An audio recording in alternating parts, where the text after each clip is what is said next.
Atributos de Dios por A. W. Pink. El texto de este libro está bajo copyright por The Banner of Truth.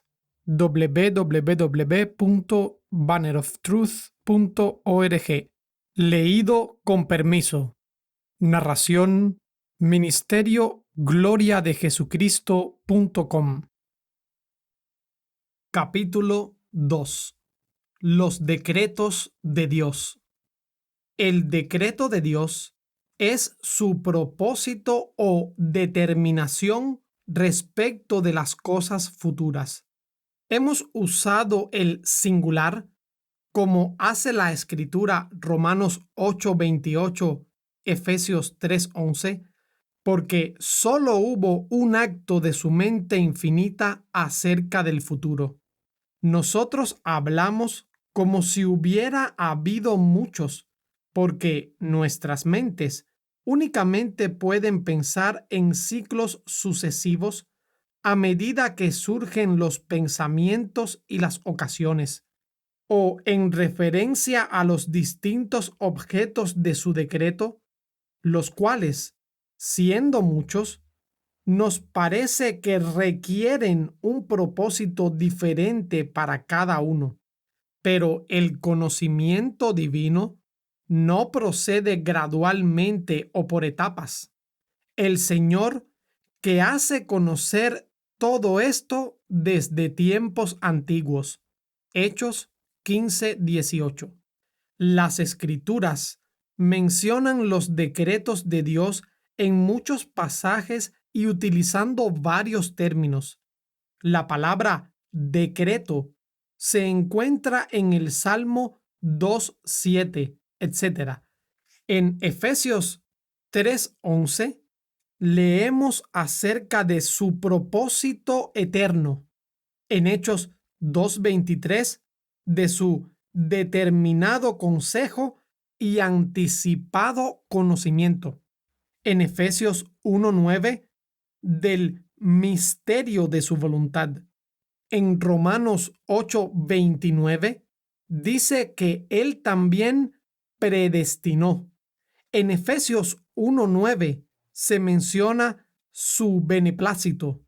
A los decretos de Dios se los llama sus consejos, indicando que son consumadamente sabios y su voluntad para mostrar que Dios no está bajo sujeción alguna, sino que actúa según su propio deseo.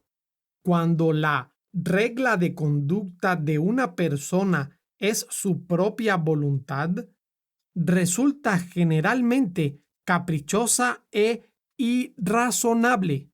Pero en el proceder divino, la sabiduría está siempre asociada con la voluntad y, por tanto, se dice que los decretos de Dios son el designio de su voluntad. Efesios 1:11. Los decretos de Dios están relacionados con todas las cosas futuras sin excepción. Todo lo que se lleva a cabo a su tiempo fue predeterminado antes del principio del tiempo. El propósito de Dios afectaba a todo, grande o pequeño, bueno o malo, aunque debemos apresurarnos a afirmar que, si bien Dios es quien ordena y controla el pecado, no es en modo alguno su autor de la manera como es el autor del bien. El pecado no podía proceder de la creación directa o positiva de un Dios santo, sino solamente de su permiso por decreto y su acción negativa. El decreto de Dios es tan amplio como su gobierno y se extiende a todas las criaturas y acontecimientos. Se relaciona con nuestra vida y con nuestra muerte, con nuestro estado en el tiempo y en la eternidad. De la misma manera que juzgamos los planos de un arquitecto inspeccionando el edificio levantado bajo sus directrices, así también aprendemos por las obras de aquel que hace todas las cosas según el designio de su voluntad, cuál es o era el propósito que tenía. Dios no decretó meramente hacer al hombre, ponerlo sobre la tierra y luego dejarlo bajo su propia guía incontrolada, sino que fijó todas las circunstancias de la muerte de los individuos y todos los pormenores que la historia de la raza humana comprende, desde su principio hasta su fin. No decretó solamente que se establecieran leyes para el gobierno del mundo, sino que dispuso la aplicación de las mismas en cada caso particular. Nuestros días están contados, así como también los cabellos de nuestra cabeza. Podemos entender el alcance de los decretos divinos si pensamos en las dispensaciones de la providencia en las cuales aquello se cumple. Los cuidados de la providencia alcanzan a la más insignificante de las criaturas y al más mínimo de los acontecimientos, tales como la muerte de un gorrión o la caída de un cabello. Consideremos ahora algunas de las peculiaridades de los decretos divinos. Estos son, en primer lugar, eternos. Suponer que alguno de ellos se haya dictado dentro del tiempo equivale a decir que se ha dado un caso imprevisto o alguna combinación de circunstancias que ha inducido al Altísimo a tomar una nueva resolución. Esto significaría que los conocimientos de la deidad son limitados y que con el tiempo ésta va aumentando en sabiduría, lo cual sería una blasfemia horrible. Nadie que crea que el entendimiento divino es infinito y que abarca el pasado, presente y futuro, asentirá nunca a la doctrina de los decretos temporales. Dios no ignora los acontecimientos futuros que se ejecutarán por volición humana. Los ha predicho en innumerables ocasiones. Y la profecía no es otra cosa que la manifestación de su presencia eterna. La Escritura afirma que los creyentes fueron escogidos en Cristo antes de la fundación del mundo. Efesios 1:4. Más aún, que la gracia les fue dada a estos ya entonces. 2 Timoteo 1:9. En segundo lugar, los decretos de Dios son sabios. La sabiduría se muestra en la selección de los mejores fines posibles y de los medios más apropiados para cumplirlos. Por lo que conocemos de los decretos de Dios, es evidente que poseen esta característica. Así se nos descubre en su cumplimiento. Todas las muestras de sabiduría en las obras de Dios son prueba del plan sabio por el que se llevan a cabo. Como declara el salmista: «Cuán innumerables son tus obras, oh Jehová, hiciste todas ellas con sabiduría».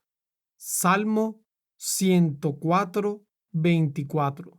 Solo podemos contemplar una pequeñísima parte de ellas, pero, como en otros casos, conviene que procedamos a juzgar el todo por la muestra, lo desconocido por lo conocido.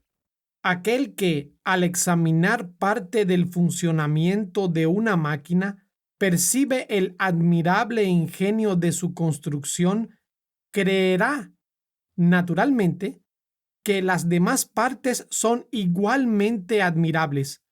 De la misma manera, cuando las dudas acerca de las obras de Dios asaltan nuestra mente, deberíamos rechazar aquellas objeciones que no podemos reconciliar con nuestras ideas de lo que es bueno y sabio. Cuando alcancemos los límites de lo finito y miremos hacia el misterioso reino de lo infinito, exclamamos: «Oh, profundidad de las riquezas de la sabiduría y de la ciencia de Dios». Romanos 11:33. En tercer lugar, los decretos de Dios son libres. ¿Quién enseñó al Espíritu de Jehová o le aconsejó enseñándole? ¿A quién pidió consejo para ser avisado? ¿Quién le enseñó el camino del juicio? ¿O le enseñó ciencia? ¿O le mostró la senda de la prudencia? Isaías 40, versículos 13 y 14. Cuando Dios dictó sus decretos, estaba solo y sus determinaciones no se vieron influenciadas por causa externa alguna. Era libre para decretar o dejar de hacerlo, y para decretar una cosa y no otra. Es preciso atribuir esta libertad a aquel que es supremo, independiente y soberano en todas sus acciones. En cuarto lugar, los decretos de Dios son absolutos e incondicionales. Su ejecución no está supeditada a condición alguna que se pueda o no cumplir. En todos los casos en los que Dios ha decretado un fin, ha decretado también todos los medios para dicho fin. El que decretó la salvación de sus elegidos, decretó también el obrar fe en ellos. Segunda Tesalonicenses 2:13. Mi consejo permanecerá y haré todo lo que quiero. Isaías 46:10. Pero esto no podría ser así si su consejo dependiese de una condición que pudiera dejar de cumplirse. Dios hace todas las cosas según el designio de su voluntad. Efesios 1:11. Junto a la inmutabilidad e inviolabilidad de los decretos de Dios, la Escritura enseña claramente que el hombre es una criatura responsable de sus acciones, de las cuales debe rendir cuentas.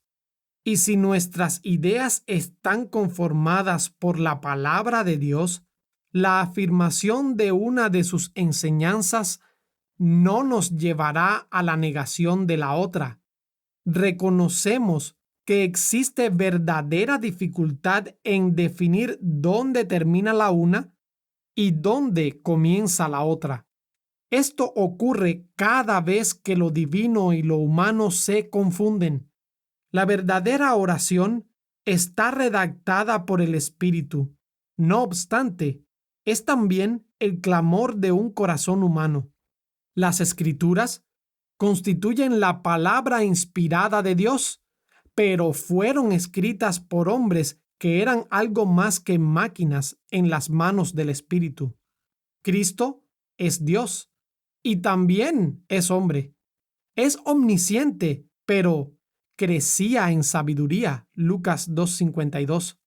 Es todopoderoso y, sin embargo, fue crucificado en debilidad. 2 Corintios 13:4. Es el príncipe de vida, pero murió. Estos son grandes misterios, pero la fe los recibe sin discusión. En el pasado, se ha señalado frecuentemente que toda objeción en contra de los decretos eternos de Dios se aplica con la misma fuerza contra su eterna presciencia. Tanto si Dios ha decretado todas las cosas que acontecen como si no lo ha hecho, todos los que reconocen la existencia de un Dios reconocen que éste sabe todas las cosas de antemano. Ahora bien, es evidente que si Él conoce todas las cosas de antemano, las aprueba o no las aprueba. Es decir, bien quiere que acontezcan o bien no lo quiere, pero querer que las mismas acontezcan es decretarlas. Jonathan Edwards. Finalmente, tratemos de hacer una suposición y luego consideremos lo contrario de la misma. Negar los decretos de Dios sería aceptar un mundo y todo lo que se relaciona con él regulado por un accidente sin designio o por un destino ciego. ¡Qué paz! ¡Qué seguridad! ¡Qué consuelo habría entonces para nuestros pobres corazones y mentes!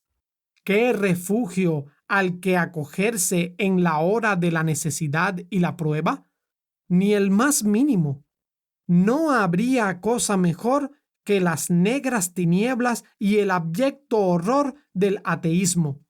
Querido lector, cuán agradecidos tendríamos que estar porque todo se haya determinado por la bondad y la sabiduría infinitas. Cuánta alabanza y gratitud le debemos a Dios por sus decretos. Por ellos sabemos que, a los que aman a Dios, todas las cosas les ayudan a bien, esto es, a los que conforme a su propósito son llamados. Romanos 8:28. Bien podemos exclamar, porque de Él, y por Él, y para Él son todas las cosas. A Él sea la gloria por los siglos. Amén. Romanos 11:36.